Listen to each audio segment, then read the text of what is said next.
두 번째는 바이러스의 기원에 대한 이야기입니다. 바이러스는 우리가 어디에 위치할까요? 진핵생물, 그리고 고세균, 또 세균, 여기에 또 속해 있지 않습니다. 현재는 이제 우리가 바이러스는 따로 이렇게 영역을 갖고 있는데 공통 조상으로부터 나와서 아마 바이러스가 그 중에 바이러스로 이렇게 나타났을 거다라고 하는 그러한 진화론의 한 이론이 있습니다.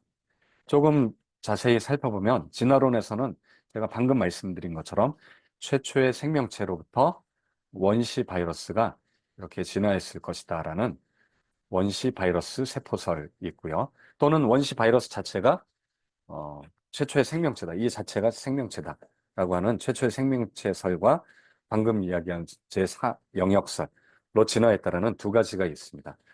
그리고 이제 세포로부터 이 세포가 퇴화하면서 이제 바이러스가 나온 거다라고 하는 세포 퇴화설이 또 있고요. 최근에는 세포의 하나의 어떤 유전자가 탈출했다. 세포 내 RNA나 DNA가 탈출해서 얘네들이 자체 이제 바이러스가 생성됐다라고 하는 레트로 트랜스포존에서 유래됐다라는 또 이론이 있습니다.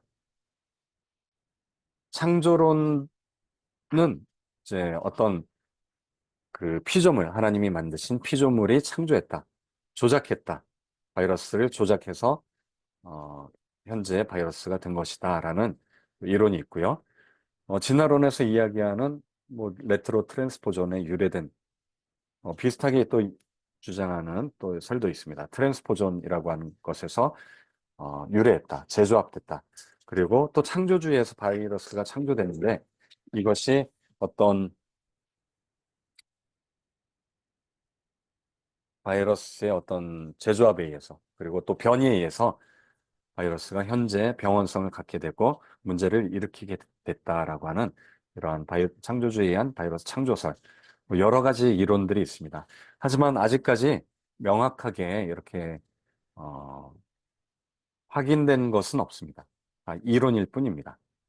아까 트랜스포존, 뭐 레트로 트랜스포존에서 유래했다라고 하는 이론에 대해서 간략하게 조금 더 부연 설명이 필요할 것 같습니다. 왜냐하면 용어 자체가 우리가 처음 듣는 용어일 수도 있고 또 어려운 용어일 수도 있기 때문에 우리 트랜스포존이라고 하는 것은 그 옥수수, 이렇게 색깔이 조금 다른 옥수수로부터 발견한 유전자입니다. 유전자가 하나의 어떤 DNA A라고 하는 유전자에서 B라는 유전자로 이동할 때 요 일부분이 이렇게 점핑해서 요게 삽입되는 요 부위를 우리가 트랜스포존이라고 합니다. 유전자가 이동하기 때문에 우리가 점핑 유전자라고 하는데 이런 유전자가 존재를 합니다.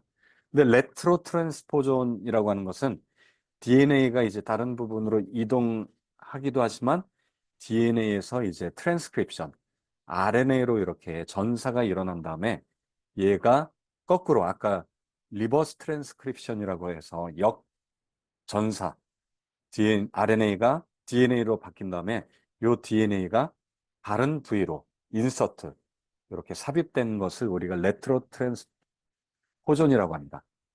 얘네들이 이렇게 밖으로 나왔을 때 아마도 요 RNA가 이렇게 이제 밖으로 튕겨져 나가고 얘가 바이러스가 됐을 것이다라고 하는 게 바로 세포 탈출설 또는 이제 레트로 트랜스포존에 의한 유래설, 트랜스포존 유래설, 뭐 이렇게 이야기를 합니다. 요거는 이제 진화론의 한 이론이기도 하지만 또 창조론을 주장하시는 분들 중에서도 좀 이런 식으로 바이러스가 만들어졌을 수도 있다, 이렇게 주장을 하기도 합니다. 유전자 재조합을 통해서 바이러스가 또 생성됐다라는 그런 논문들이 또 있습니다.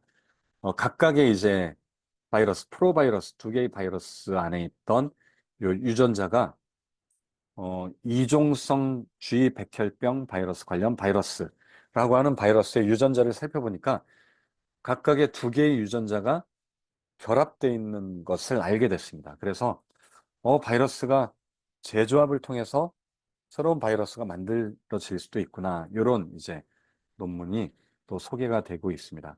이런 것들을 통해서 바이러스들이 뭐 여러 바이러스들이 새로운 바이러스가 나올 수도 있다는 것을 우리가 이제 알게 됐습니다. 창조론에서 아까 이야기했지만 하나님이 바이러스를 만드시고 그 바이러스가 변이에 의해서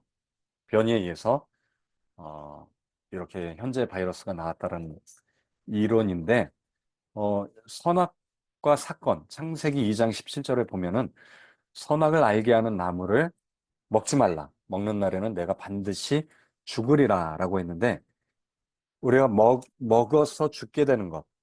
바이러스 같은 경우도 우리가 뭐 접촉을 통해서 또는 먹거나 성적인 접촉 그리고 호흡기를 통해서 우리가 바이러스가 이렇게 퍼지게 되는데 이 선악과 사건을 통해서 우리가 먹음으로 이 바이러스가 우리에게 뭐 영향을 미치고 이 바이러스가 변질이 일어났을 것이다.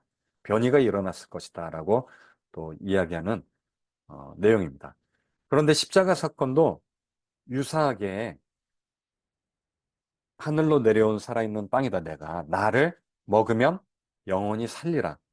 마치 사건을 먹으면 독이 돼서 이게 죽는 것이 예수님의 십자가의 사건, 살과 피를 먹어서 해독제가 된다라는 상반되는 대비되는 그런 말씀을 통해서 이 선악과 사건, 바이러스는 우리가 먹지 말라고 하는 것을 명령을 거절함으로 이 정보를 변질시킴으로 우리에게 죄가 왔고 죄를 다시금 회복할 수 있는 것은 정보의 변질을 회복시키는 것, 즉 온전한 정보로 바꾸는 것, 예수 그리스도라고 하는 온전한 정보로 바꾸게 되면 이러한 모든 문제가 해결된다라는 게 뭔가 죄와 바이러스의 유사성을 또 보여주고 있는 게 아닌가 하는 것을 보여줍니다.